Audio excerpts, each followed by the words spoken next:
Hi, welcome back to Wild Speculations. I'm Daniel. I'm Scott. This week we talk about Critical Role Campaign 2, Episode 120, Contentious Company. Yes. A good title, but again, something that happened at the end of the episode. It's almost like last time. This is almost a better title for the one that come back. Yeah. Yeah. Perhaps Love and War may have been a better title. Yeah.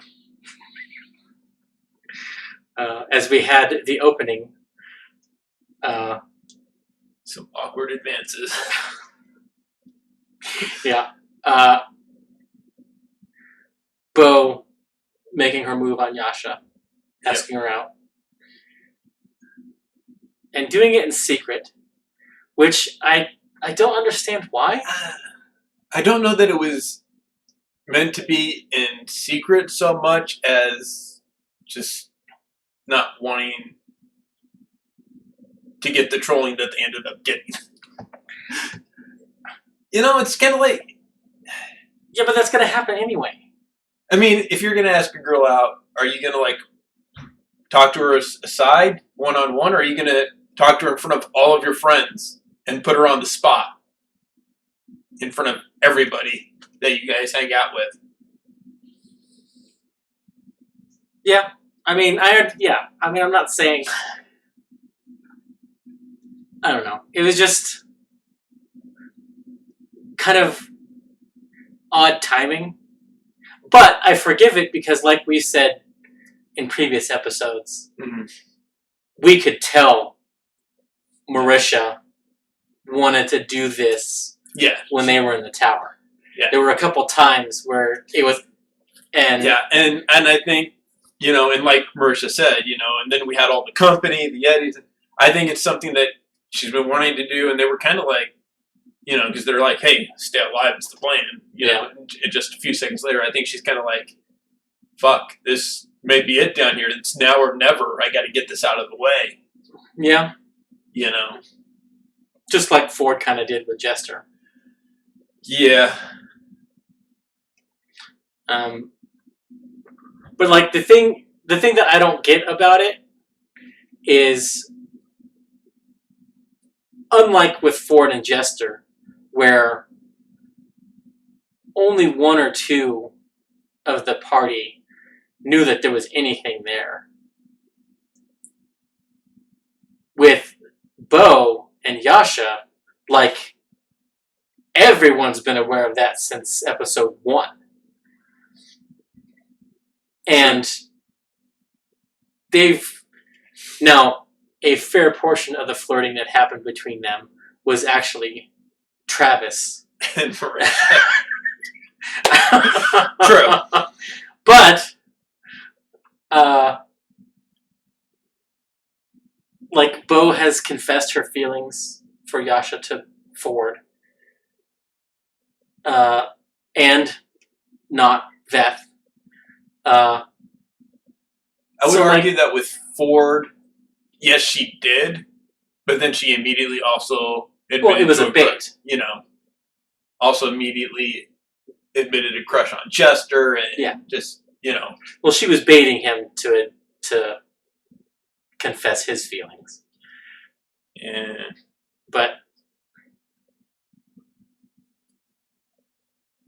so, yeah. And rightfully so, Taliesin, sticking to his guns, Caduceus overheard that. Yeah. Well, and he even says, I made him do, you know, it's like my newest character.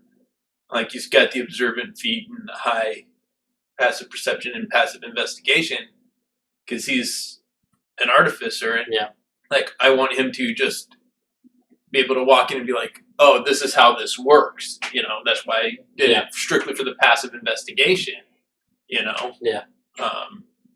And that's why when I'm like, oh, did I notice how this works? Rather than I want to look and see how it works when I talk to our DM, you know?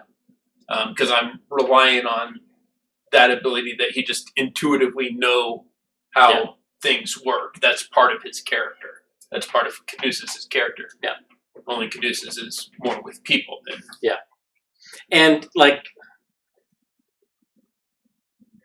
I would argue Caleb certainly overheard it. Probably Jester. Like, Yasha is not that stealthy. Right. Like, yeah, probably Bose. Like, if you just took the passive stealth of the two of them versus the passive perception of everybody else. True.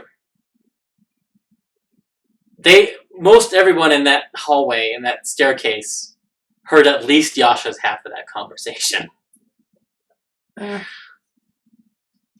That's arguable. I don't know.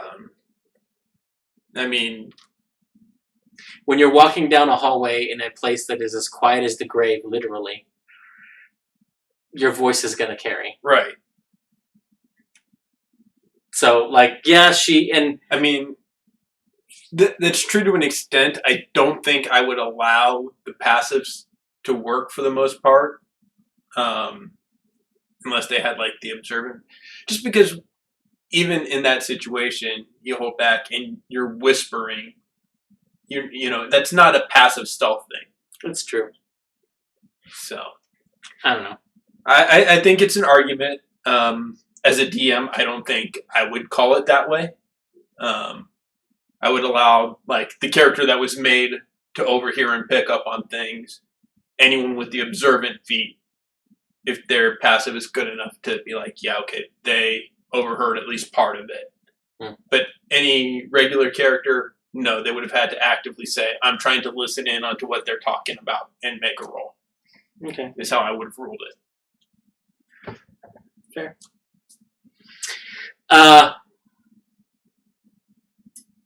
Caduceus casts Detect Magic.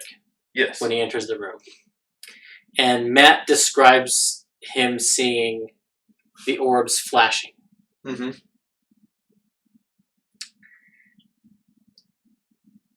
And I think Matt missed an opportunity by not giving Caduceus the full description.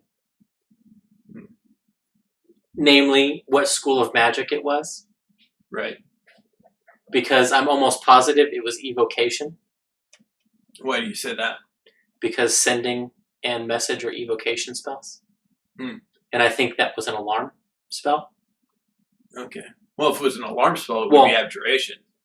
If it was alarm, yes. But I think it was these things calling to the guardian and summoning it to the chamber.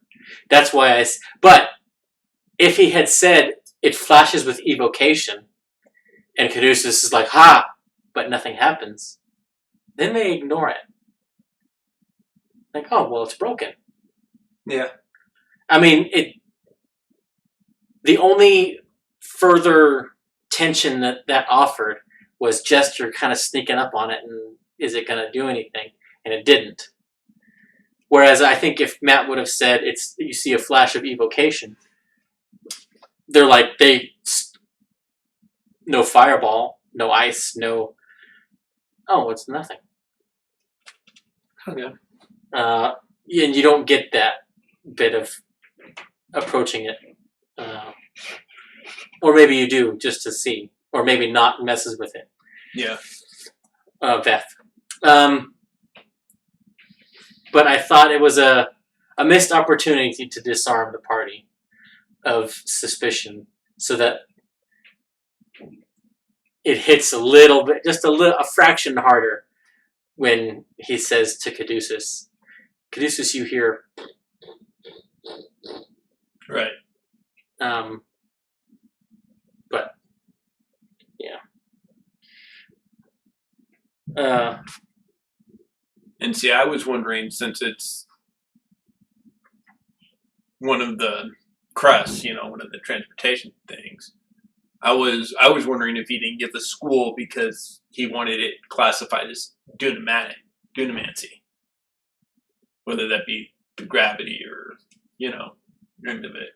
Because Dunamancy isn't really its own school. Yeah. There's things of other schools that fall where some of them fall under Dunamancy. Yeah. Well, if it's a threshold crest, it's conjuration. Right. But there could be other things in that room. Abjuration in the walls, that's how it survived the fall. So, yeah, and the general, I also don't have a problem with, the stones of this city just vibrate with a fraction of every school of magic. Yeah. So it's just all of it. Yeah. But the balls in particular flashing, I thought it was a missed opportunity. Yeah. And maybe it's because Caduceus doesn't have Arcana trained, and he has a low intelligence. Yeah. Because I have noticed Matt doesn't specify the school unless Taliesin asks. And then he'll say something like, you think it's this, is usually how he puts it. Where with Caleb, and Caleb, Liam is good about asking immediately what school of magic it is. Yeah, when he uses detect magic, he'll be like, do I notice anything, and what school are they? Yeah. And both are fine. Yeah. So. And that goes to, just like we say, combat is role playing. Use of skills is role playing. Yeah. And that's how you role play two people with access to the same spell, vastly different characters. Where Caleb is the inquisitive. I want to know how magic works. I want to know all the secrets of magic. Whereas Cat is like, oh yeah, that's magic. Okay.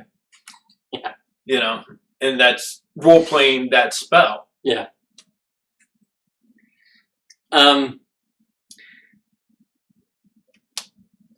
So they joked about a cheat code for the battle, and Jester found it. And there was much debate about, well, not much. There was some debate and a modicum of consternation about whether or not to save the threshold crest or destroy it, break it.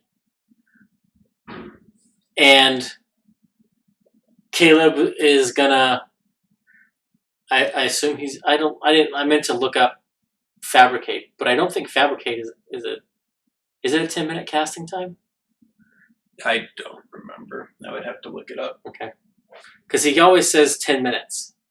So I don't know if he's just always ritually casting it or what. Well, if it's a ritual, I'm sure he's always ritually casting it. Because even,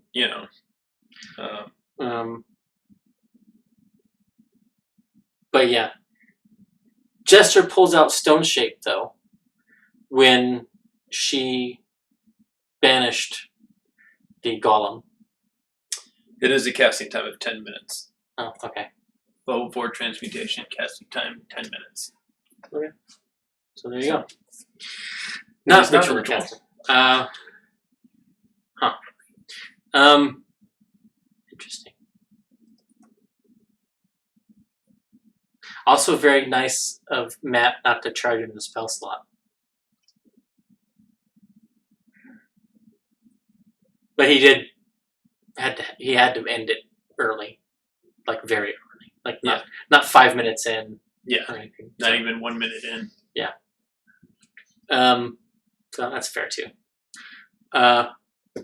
But Jester stone shapes a hole for the thing to fall into. Yep. And I just kind of laughed, and that was my first thought too. Yeah. Why didn't you use it on the thing then? Yeah. Not levitates her up. She stone shapes, and down it goes. Yep. In and out. Yeah, it just made me laugh, and it sort of I have to laugh because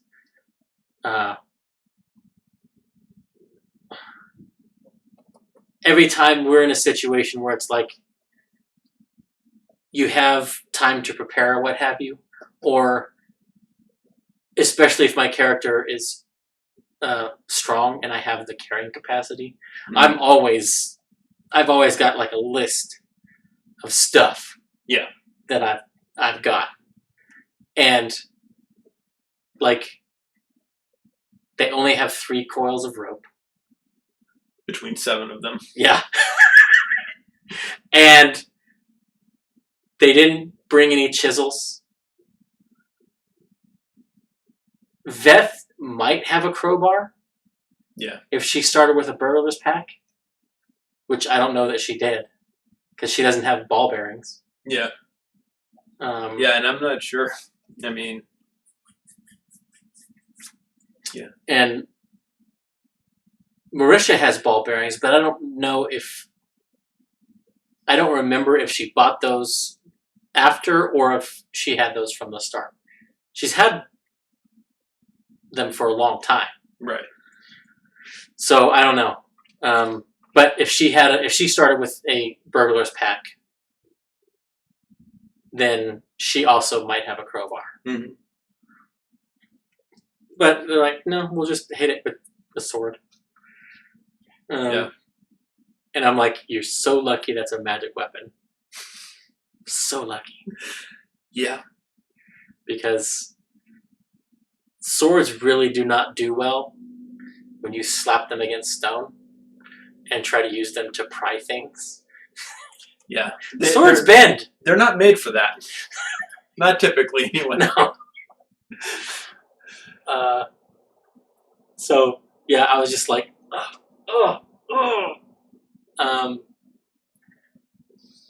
every time she's like, yeah, But I mean, who needs player resources anyway? I mean, that's the bottom line of getting the gem out, is who needs player resources. Yeah. They could have done it with 2 spells, like you said, Levitate and Stone Shape. Instead, they wasted how much time on it? Took 2 their minutes? barbarian out of the fight with the golem. Yeah.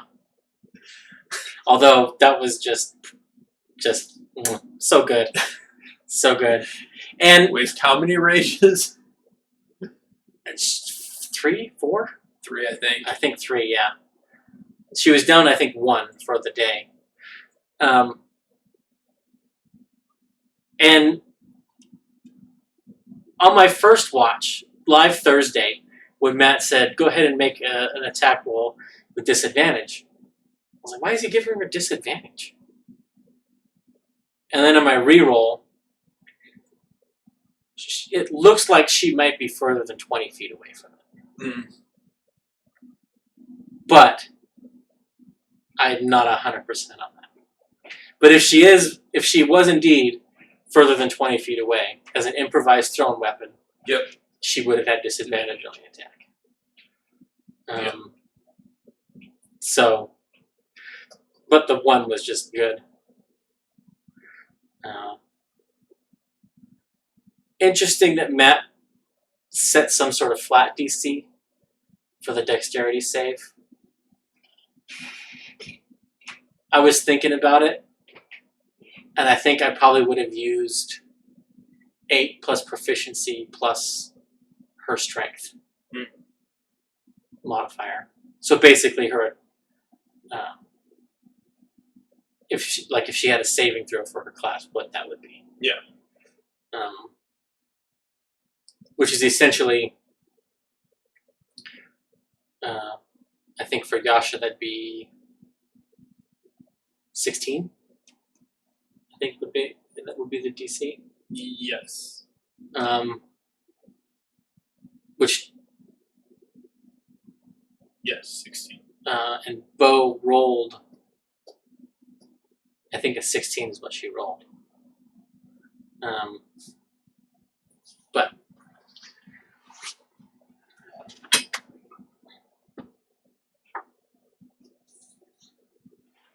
that was almost very loud. I grabbed my katana handle. And it almost fell. Now, it took Caleb and Yasha both getting over 20s on their checks 4 times, I think, 3 or 4 times. 4, I think. To pull the gem out. I think he set the DC at 25. That sounds about right from what I was thinking. And they just weren't getting it. And so, after 2 PCs have used that many actions on something, and they're close enough in the ballpark, Yeah. you just give it to them. And well, something like that, I mean, Continued pressure, in theory, would. yeah. I mean, I would almost, like, if that were the kind of thing and I was DMing that scene, I would have been like, okay, DC 25 or 4 or 5 that are over 20 to, you know, work to show that you're making progress. You know, That's fair. That's how I kind of tend to do those kind of tests. Yeah. You know, when it's DC to pry something loose, it's this one number for just one shot, I've got it, or this many successes at this high to show continued pressure and work and wiggling it through. It's fair. And I sort of played a what if. Like, what if in the first banishment they had levitated Jester up to stone shape it out and then just took off running? Yeah. Now we're fighting in that forest with the trees and the golem and trying to get people up. Yeah. And what kind of horror show? Do you think that's it's gonna just be. trees down there? Yeah. Okay. You don't think there's Aeorian hunters down there? Well, I mean, we thought they were going to be in that chamber, and they weren't. Yeah. I I think they have to be somewhere down there. I mean, that was basically seemed like to me that was like the garbage chute for failed experiments. fair. And I'm not 100% convinced that this moans and screams from the fire later on weren't possibly maybe some Aeorn hunters or other things living in that forest burning up. No, I think the trees were awakened trees. Okay.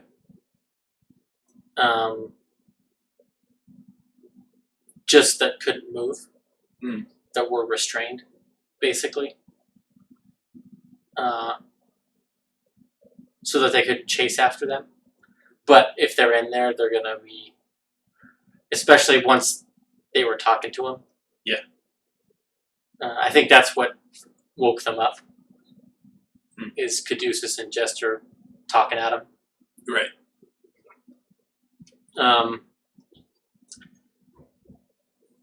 And it could also have been, like I say, if they had gotten it out and ran, and then the thing's chasing them, then they become an environmental hazard.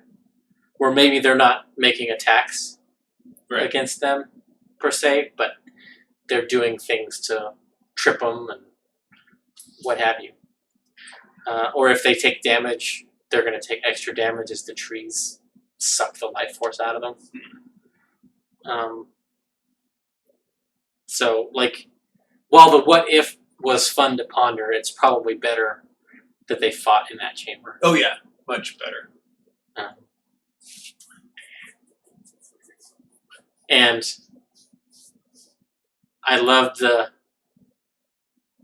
20 doesn't hit. Oh. 22 misses. Oh no. Yeah.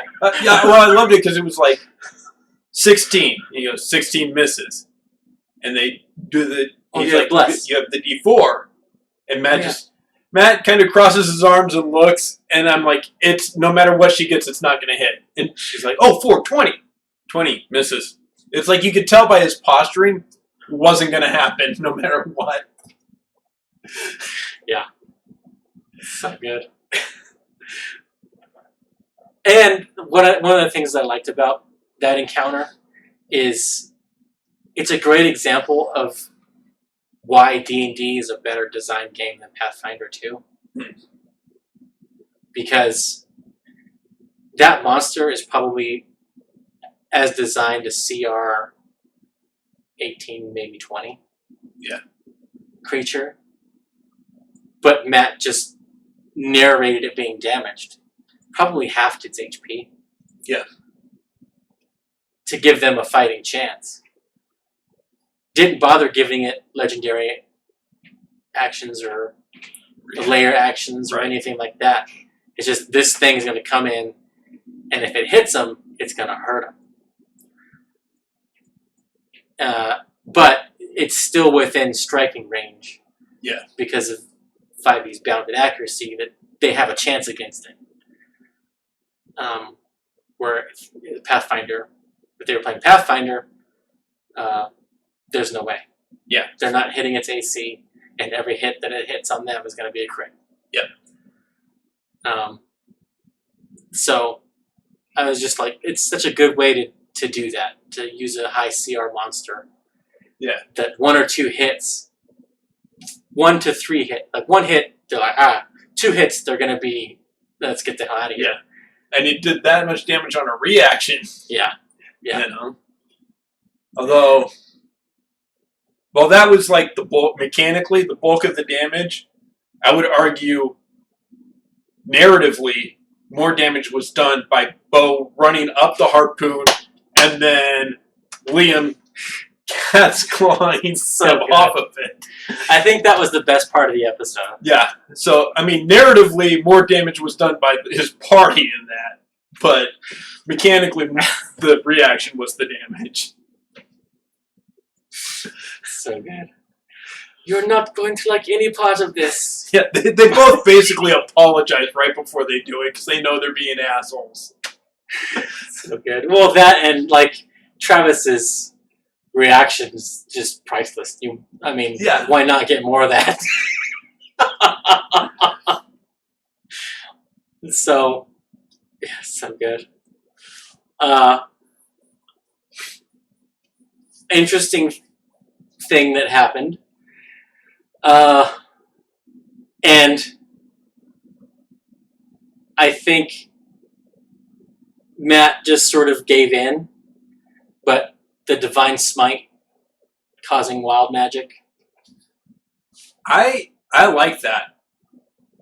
You know, I mean, my vibe, and I think it's pretty much what Liam's vibe was just that magic in general. There's a if 20. You're expending a spell slot. If there's a 20 and you're expending a spell slot, or, you know, or like in the case of, you know, certain races that have innate magic, using one of those. Yeah.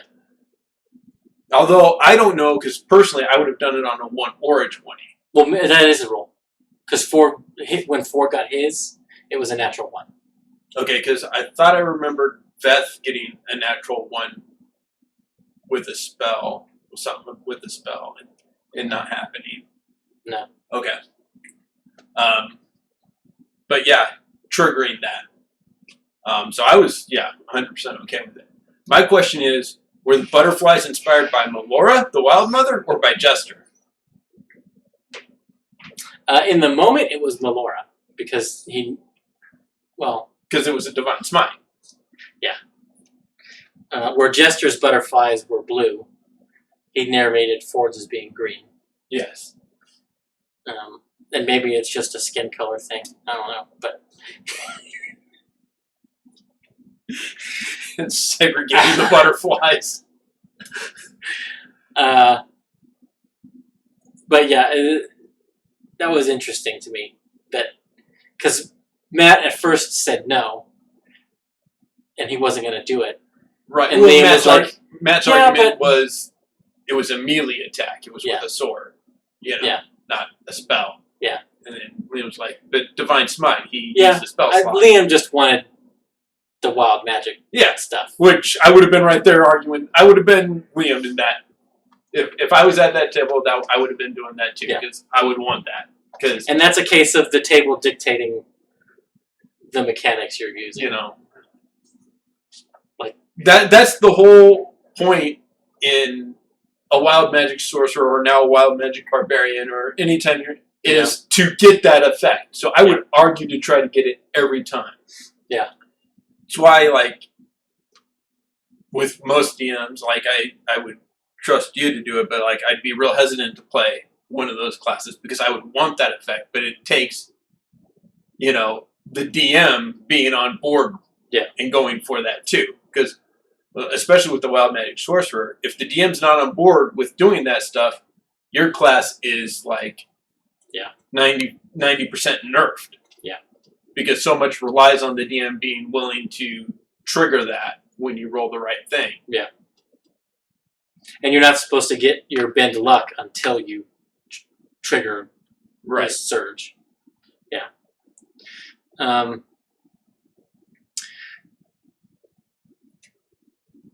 Do you think that nerfs the paladin? Does that make Ford hesitant?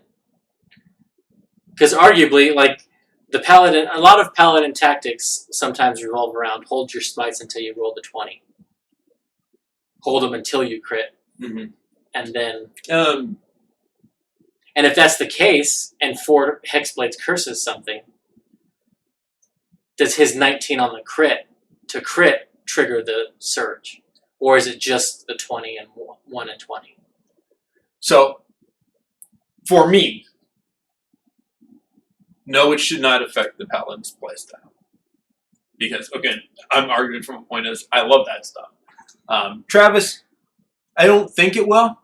Because, while he may not be... Well, he seemed hesitant to even use the smite. Laura was I think that use it! Well, I don't think that was because of the wild magic. Okay. I think he was just like, do I waste the spell slot this early? You know.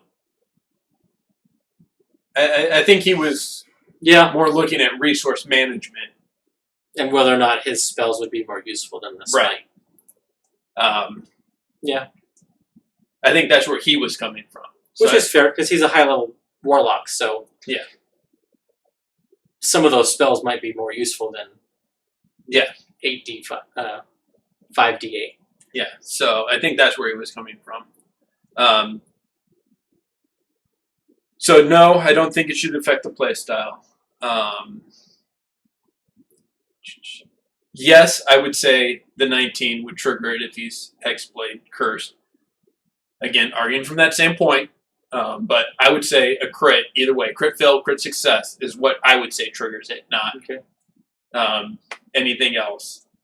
And then I would even go so far as to ask if he's got it Hexblade's curse and he's the one that deals the killing blow, which triggers all kinds of things via the curse, does he get a wild magic effect? If he kills with the curse, no. But if he crit... Like, that's why I accept the 19 would, because he's channeling magic for the curse. Okay. And that lowers. So I can see it either way. Yeah. At least I know there's an invocation that allows you, if you've got a hex spell or a hex class ability on something, you can do psychic damage to them as a bonus action. If you killed it with that, I would definitely say it triggers something. It's fair. I loved its first turn. Slows them. Yes. And Travis is like, 18, it's okay. You both fail. Yes. And then immediately after, does a 30 hit? Do I just die? Yeah. Close.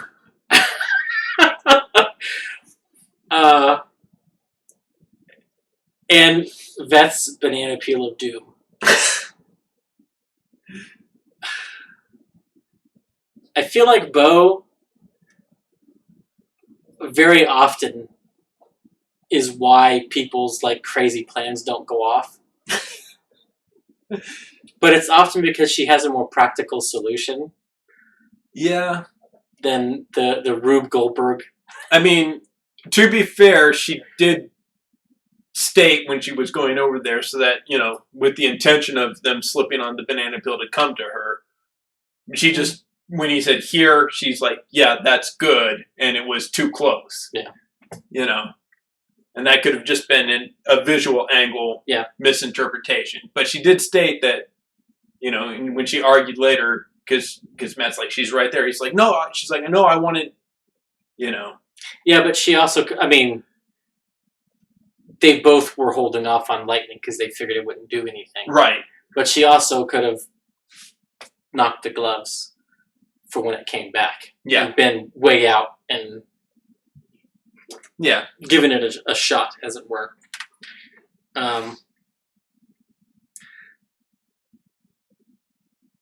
You mentioned last episode that Laura has a tendency to find something that works, and she keeps doing it.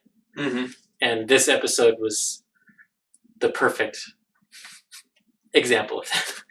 Banishment. I can't fail. Banishment. And hey, I'm not like trying to bust your chops about it. It's valid. But I was just like, you're so just Liu Kang and mashing buttons right now.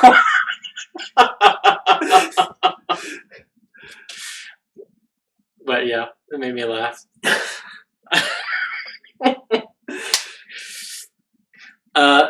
Did Caleb give Yasha a preview of her evening with Bo? Yes, prolonged. You know, I mean, not that Bo. I'd have to go back and see how Keg reacted to Bo to give you an accurate answer. Well, and Marisha's never described Bo with nails. No. So, probably not, but it was funny. I had to make the joke.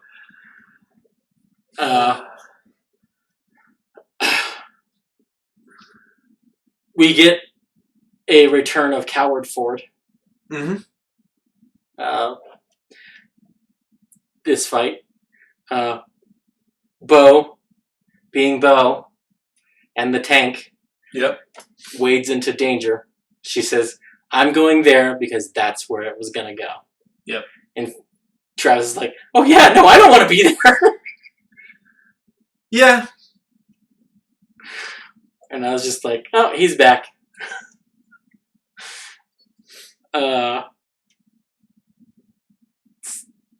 Which I kind of... MVP, I was thinking it was kind of hard. And I kind of want to give it to Bo.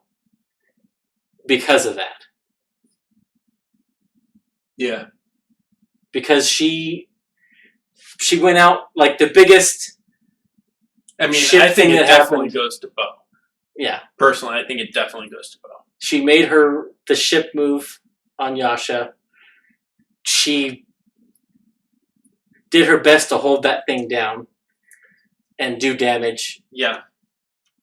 And took damage. So that's why I kind of want to give it to Bo. Yeah.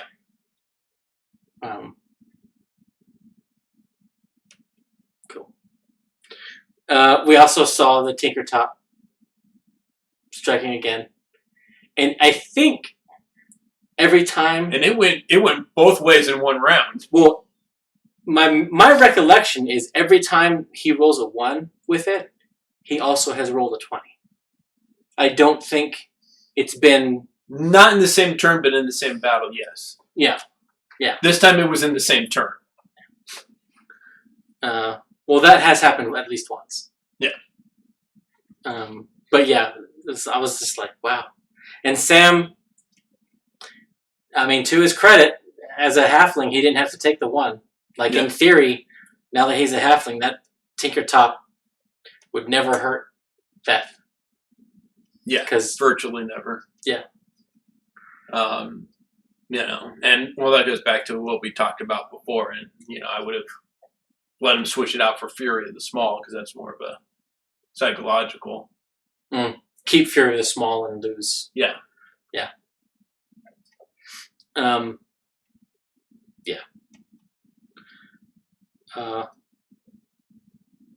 We've mentioned already, but Yasha's throw. So good. Last thing in that fight that I wanted to touch on, and it has to do with the wild magic, is when Ford rolls his 1 on his Eldritch Blast and Matt's like, well, what's a smell that would remind Ford of his childhood? Yeah. Oh, it's salt of the sea. Comforting smell. Yeah. And then later, when Liam rolls the natural 20 with the cat's claw, Sam's like, no, the smell of my parents burning flesh. Yeah. So good. One of the things that I wanted to ask you about, Okay. which kind of in some ways surprised me, but then like after I thought about it, it made sense not to bother with it. But a con save from Jester and Caleb when they were up in the flue, Yeah. burning the trees. I think I would have called for it. Now, if they had like set the fire and gone up right after I described it, no problem. But the fact that Caleb was like, being the firebug that I am, I sit there and watch it to the last possible moment. Yeah. I would have been like, con save. Yeah. And it would just be based on that narrative. Yeah. If he had said, I go up, it would have been like, you're fine. He stayed just enough ahead of it. And see, the reason why I discounted it after my initial sort of why didn't he do that is Jester and Caleb both have really good constitution scores. Yeah. Well, they can just hold their breath. And yeah, I mean, I'm not saying it needed to be done. Yeah. You know, I have no problem with it not being done. Yeah. But like, I just wanted to touch on that because that's one of those things that I probably would have in the moment called for the con save. Yeah. Yeah, Jester taking a page from Caleb's playbook. Burning things. Burn the fuck out of it. Kill it with fire, yep.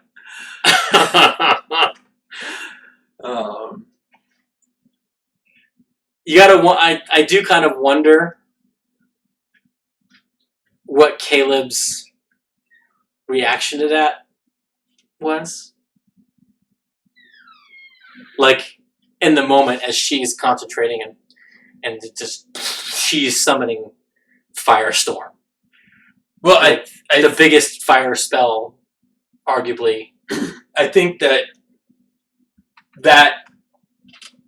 triggers something later in the dome.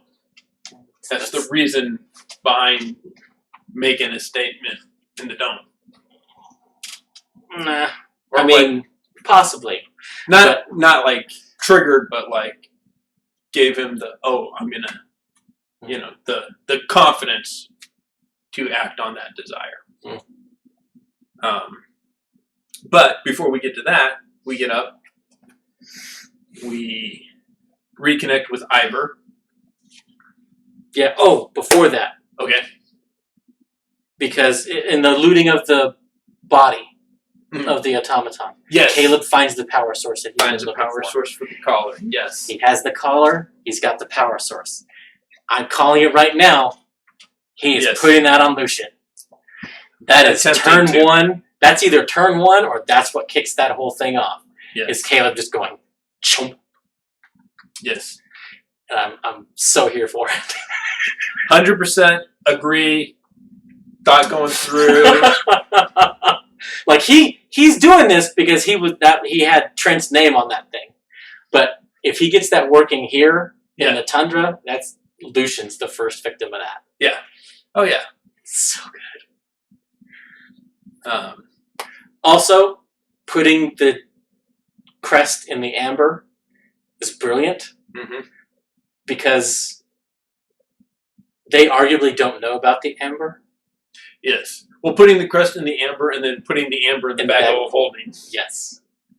Because if they think, well, maybe it fit in the bag of holding, maybe they got it in there somehow, and one of them tries to pick the pocket, puts their hand in the bag of holding, and wants the gem, wants the crest, nothing's gonna.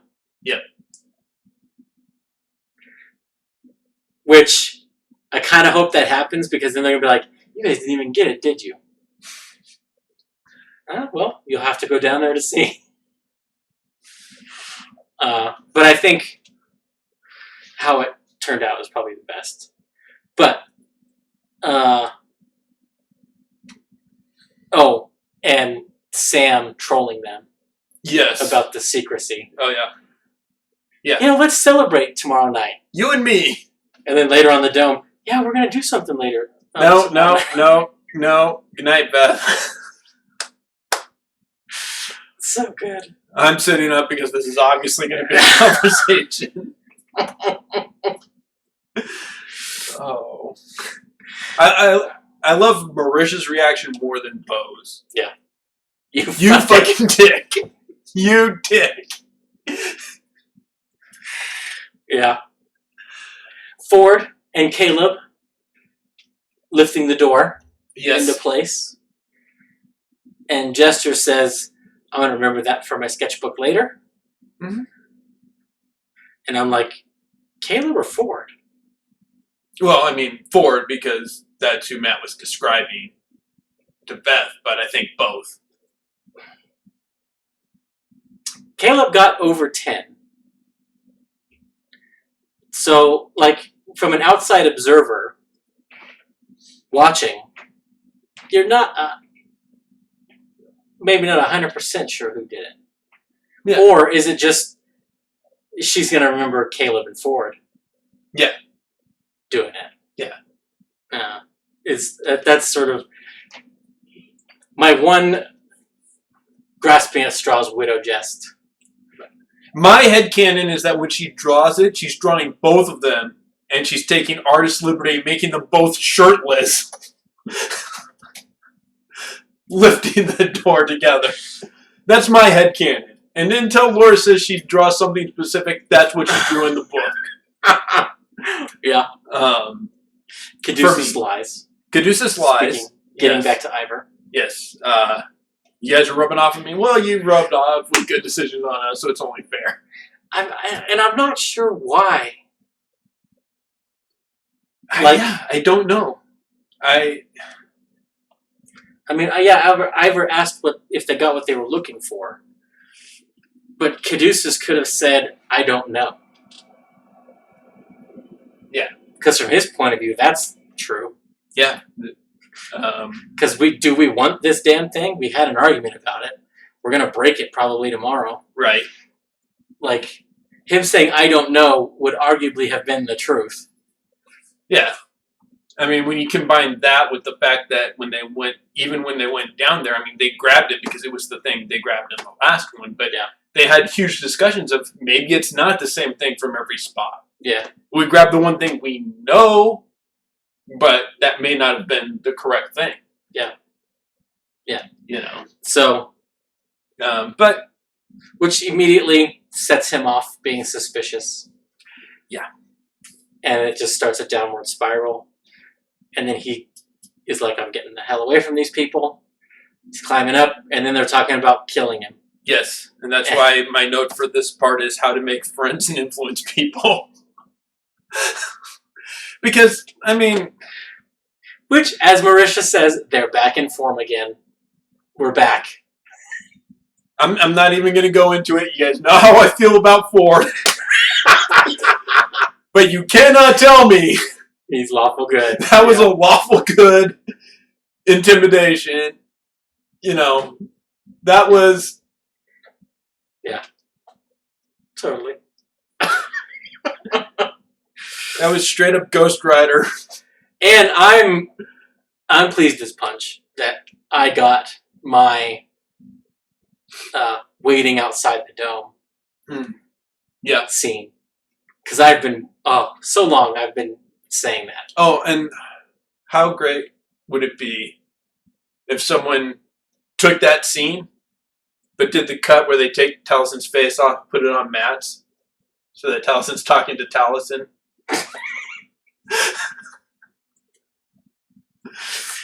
Yeah. Yeah. I want to see that. And the in-character death of Widow Jest. Yes, what I was referencing earlier. Yeah. You know, He gets up for second watch. Did you want to snuggle? Oh, you're leaning against. Well, no, he was asking, are you two snuggling? He wasn't asking her to snuggle. Because they had talked about how they were leaning against each other on their watch. And so Liam asked for clarification Gotcha. to roleplay his watch. Are you guys snuggling? And they were kind of like, yeah. Yeah. And then they just... I see that and acknowledge it. I sit there with my cat and then the emotional support animal. Yep. He hasn't put Frumpkin around his neck in a long time. Nope. And I appreciated that moment. And Laura's pouty lip made me go, what are you doing? Yeah. Like, why are you sad? Jester is the Percy of campaign 2.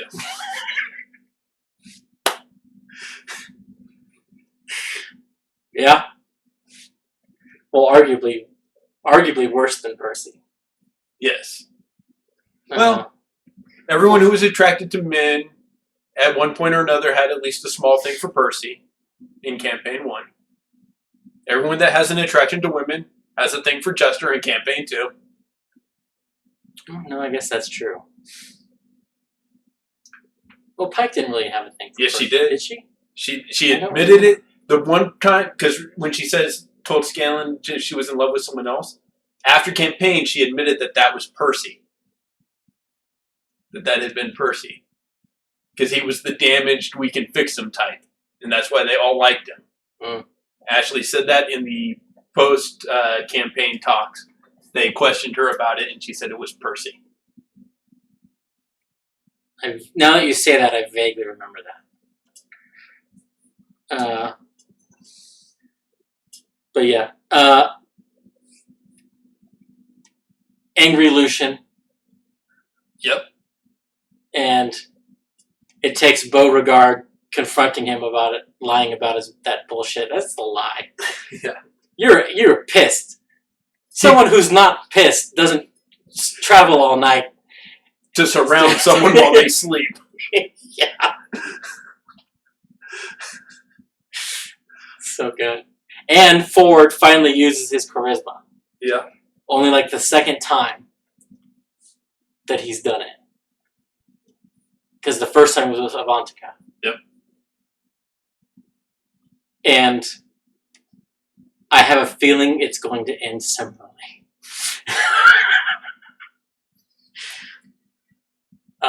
And we may actually get Undead Lucian at the end of all, like, down the road. 15 episodes down the road. But, yeah. They are going to get to finish their long rest. So they will have everything. They'll be healed up, Yes. have all their spell slots, and begin traveling. Yeah. Do you think Dagon remains with them? Because Matt specifically narrated they didn't see him. Yeah. I don't know. I think so, but I don't know. I think he's like, shit's gonna go down. I don't want to be a part of that.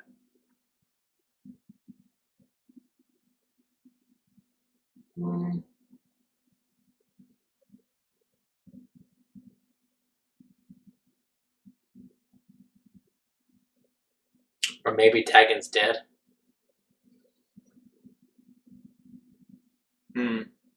That would be not because he didn't narrate him leaving.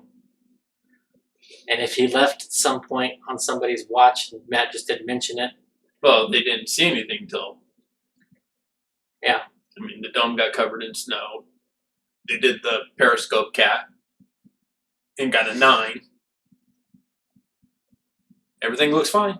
It's fine. He's never failed us before. Everyone laughs. Or does Dagon have something that makes him invisible? No, I mean, we do know can be virtually invisible with that white cloak and the snow when he gets the snow in his beard. We've already established that. Yeah. Whether or not he's actually invisible, and it's not just like really good stealth in certain environments.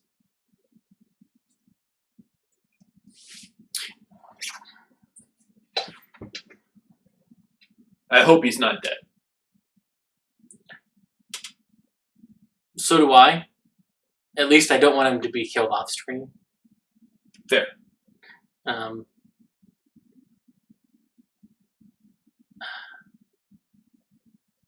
Do you think the Mighty Nine invite the Tomb Takers into the tower?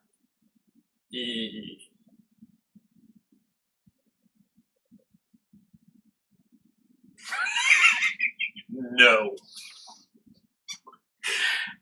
That's my initial guess as well. I think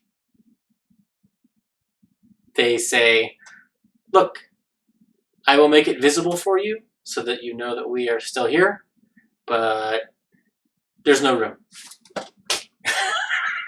No room at the end. Yeah.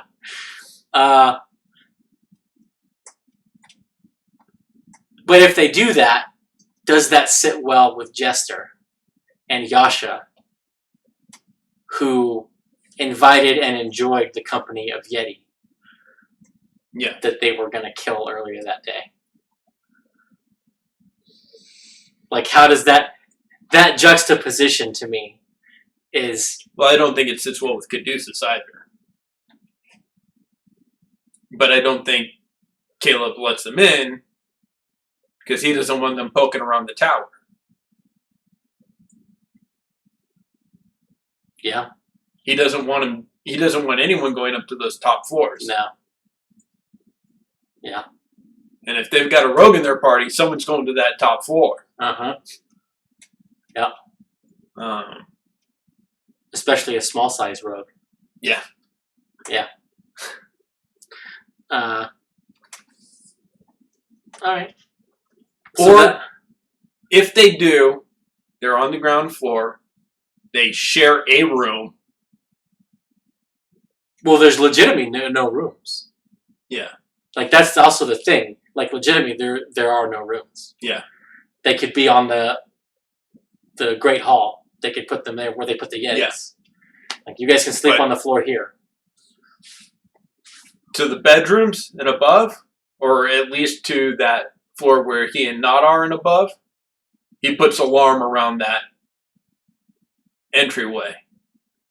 If he does. Mm-hmm. I think he would put it at the base of the bedrooms. Yeah. To ensure that everybody's protected. Yeah. And that's also what to I give think too. But and at to the give very himself least, a little warning. Yeah. Because he would have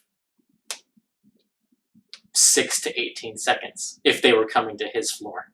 Yeah. So it's fair. But that's... I think if they do let him in, we see an alarm put on the area. But and so one of the reasons I think that they don't is because they want to be able to strategize. Yeah. And they can't do that if they're right there. Yeah. Yeah. So I think it's, sorry, there's no room. You guys can handle it. And they know they're not going to leave without him because they have the crystal. Right. And the Tomb Takers know they're not leaving if they're in there.